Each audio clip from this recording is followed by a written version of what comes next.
Alors bonjour à tous, nouvelle vidéo cette fois-ci pour vous, en fait c'est pour répondre à une question qu'on me pose régulièrement, parce qu'en fait on parle beaucoup de location saisonnière dans tout ce qui est grande ville en fait, Paris, Marseille, Lyon, Nantes, etc. Toutes ces grandes villes.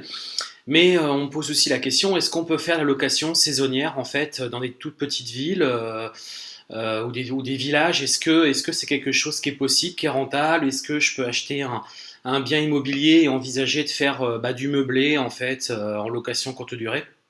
Alors pour répondre à cette question, c'est un peu rapide de répondre comme ça à la volée, mais déjà je peux vous donner quelques indicateurs en fait qui vont pouvoir vous aider en fait à répondre à cette question. Alors tout simplement, ce qu'il faut savoir, c'est que bon, déjà, si vous achetez un bien dans un petit village ou dans une ville, une petite ville ou moyenne ville, enfin plutôt petite ville finalement, ce qu'il faut savoir, c'est que déjà vous allez payer le bien nettement moins cher. Pour vous donner un exemple, euh, aujourd'hui, on peut trouver des maisons au même prix qu'un studio, par exemple, dans une grande ville comme Nantes, Lyon, Marseille. On peut vraiment trouver des logements finalement au même prix, mais avec une capacité d'accueil beaucoup plus importante. Alors pourquoi je vous parle de ça? Parce qu'en fait, on peut aujourd'hui, alors autant la demande sur tout ce qui est location courte durée, dans tout ce qui est grande ville, est plutôt orientée sur une chambre, une pièce, studio, deux pièces, etc. Le marché se concentre beaucoup sur ça en fait. Par contre, il y a peu de logements en fait sur tout ce qui est maison. Donc j'entends maison, plusieurs chambres, donc des logements qui sont plutôt orientés pour des familles ou plutôt pour des personnes qui voyagent en groupe. Donc il y en a bien entendu, mais la demande est un petit peu, comment dire, l'offre est un petit peu moins importante. Donc en fait l'idée, ça serait effectivement, si vous partez sur un village ou une petite ville, en fait, l'idée, ça serait de partir plutôt sur un logement, donc aller chercher une niche, en fait. Donc, essayer de trouver une niche. Donc, moi, j'en vois une qui est plutôt tout ce qui est logement, type maison, villa, etc. En fait, où on peut accueillir plus de personnes, hein. Donc, l'idée serait d'aller accueillir 8, 10 personnes avec par exemple 4 chambres, ou alors aménager ensuite un coin avec un sofa. Donc on peut très vite aller jusqu'à 10 personnes. Moi typiquement, c'est ce que je fais aujourd'hui. Je gère beaucoup de maisons en fait, 4 chambres, et où j'accueille jusqu'à 10, voire 12, voire même 14 personnes. Donc en fait l'idée, ça serait plutôt ça. Et en fait, il faudra essayer de voir un petit peu dans votre village, dans votre ville, si par exemple vous avez une salle des fêtes.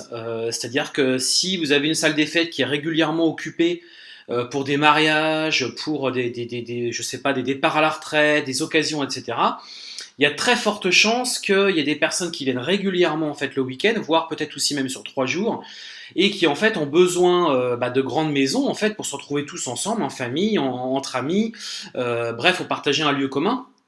Et puis aussi pour revenir donc sur l'aspect financier, si vous achetez une maison au même prix qu'un studio, par exemple, pour vous donner un exemple, si le studio été loué X euros sur une grande ville, vous pouvez très bien, par exemple, si vous retrouvez à l'avoir acheté à peu près au même prix, donc à peu près vous cherchez le même type de rentabilité, vous pouvez très bien vous retrouver à en fait louer une maison pas très très chère finalement sur la location courte durée.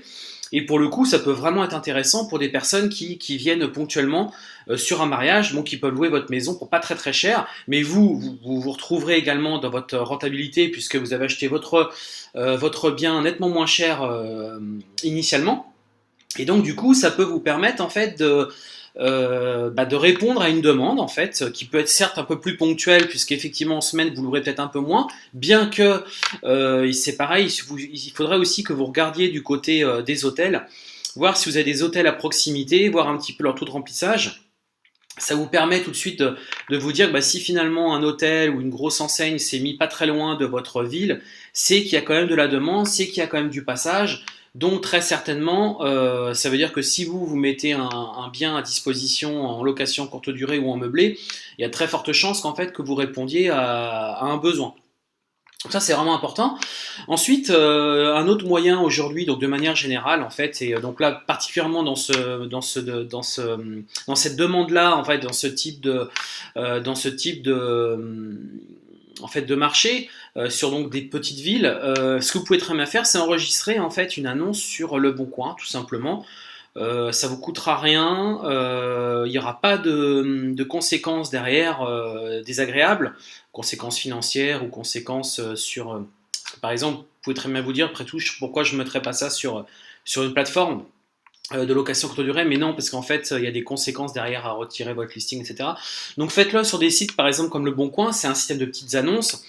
Donc le gros avantage, c'est que vous déposez votre annonce. Si vous avez repéré une maison, vous pouvez très bien prendre la photo, faire un descriptif sans trop mettre bien entendu de photos intérieures, ou alors vous mettez une ou deux photos que vous allez piocher sur une autre maison, ou alors si vous êtes allé, voilà, vous essayez un petit peu de faire une annonce, voir un petit peu la demande, voir un petit peu si des personnes vous contactent, sont intéressées, etc. Ça vous permettra tout de suite d'avoir un retour et de savoir si effectivement il y a une demande sur ce créneau-là. Également, regardez aussi la concurrence. Donc, vous pouvez très bien aller sur les plateformes de location courte durée avec le système en fait de localisation sur la carte, notamment sur Airbnb. Vous pouvez très bien voir s'il y a déjà d'autres logements qui sont proposés en location courte durée. Vous cliquez ensuite sur le calendrier.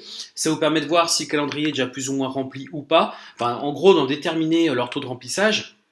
Et puis après, sachez aussi qu'il existe des logiciels comme par exemple Beyond Pricing, qui est un logiciel en fait, une application payante, mais qui vous permet en fait de déterminer la concurrence en fait sur votre ville, voir un petit peu tous les logements et les prix pratiqués et également le taux d'occupation, ce qui vous permet un petit peu de vous de vérifier un petit peu, vous, ce que vous pourriez prétendre si vous démarrez, ou si tout simplement vous avez un logement, vérifier si vous êtes dans la tendance du marché ou plutôt en dessous, et du coup se poser les bonnes questions, pourquoi j'ai pas de location, pourquoi je prends pas de réservation.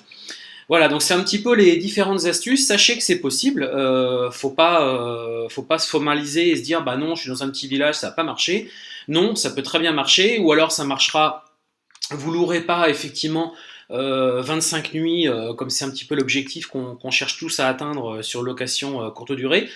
Vous l'aurez peut-être moins, mais si le prix à la nuit est un peu plus intéressant, vous retrouverez dans vous trouverez votre rentabilité en fait sur l'acquisition de votre bien, et donc du coup sur la location courte durée, vous arriverez en fait à faire la bascule et en fait payer votre remboursement de prêt, voire même générer ce qu'on appelle le cash flow, un cash flow positif, donc du coup de la trésorerie. En plus, c'est-à-dire que vous irez chercher beaucoup plus que le simple remboursement de votre prêt, le simple remboursement de vos charges, taxes foncières, etc., etc. Donc pensez bien à ça, faites une petite étude de marché, utilisez des sites gratuits qui vous permettent de tester le marché, et posez-vous la question, est-ce qu'il peut y avoir un besoin? Vous pouvez très bien répondre à un besoin que personne n'a forcément identifié.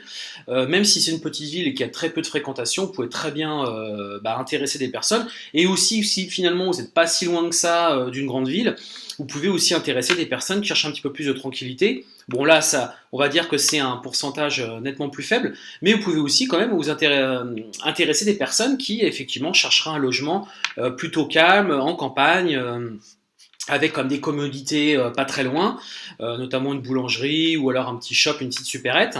Donc vous pouvez très bien aussi répondre à ça, des personnes qui veulent tout simplement être un petit peu en tranquillité. Alors si en plus vous aviez une maison avec une piscine, etc., on peut imaginer que derrière il y a un côté vraiment détente, repos, etc. Bon après c'est des choses que vous pouvez essayer de réfléchir par la suite, mais déjà voilà, j'espère que ça a pu vous éclairer, que ça a pu répondre à votre question. Donc moi je serais tenté de dire que oui, tout est possible. Après, il faut juste bien faire son étude de marché et il faut bien regarder un petit peu s'il y a une offre, enfin s'il y a une demande, pardon. C'est-à-dire que, ou créer cette demande, c'est-à-dire que si vous voyez qu'il y a des hôtels pas très loin, ou s'il y a par exemple, comme je le disais, en fait, une salle des fêtes qui accueille régulièrement des personnes, en fait, pour faire des mariages, etc. Bon, ça laisse sous-entendre qu'il y a quand même du passage, surtout le week-end, et que donc peut-être vous pouvez répondre en fait en termes de logement pour ce type en fait d'événement.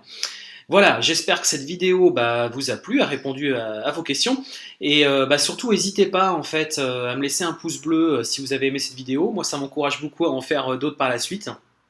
N'hésitez pas également à vous abonner à ma chaîne.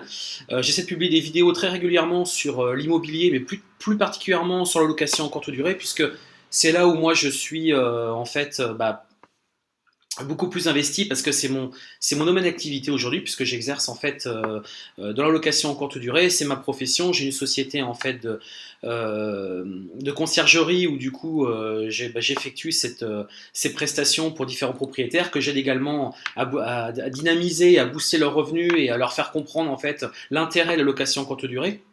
Ah, voilà, donc n'hésitez pas à liker, à vous abonner. Et puis également aussi dans le bas de la description, en fait, si vous défilez, vous verrez en fait j'offre un e-book gratuit, donc un e-book sur l'immobilier, sur comment investir, etc.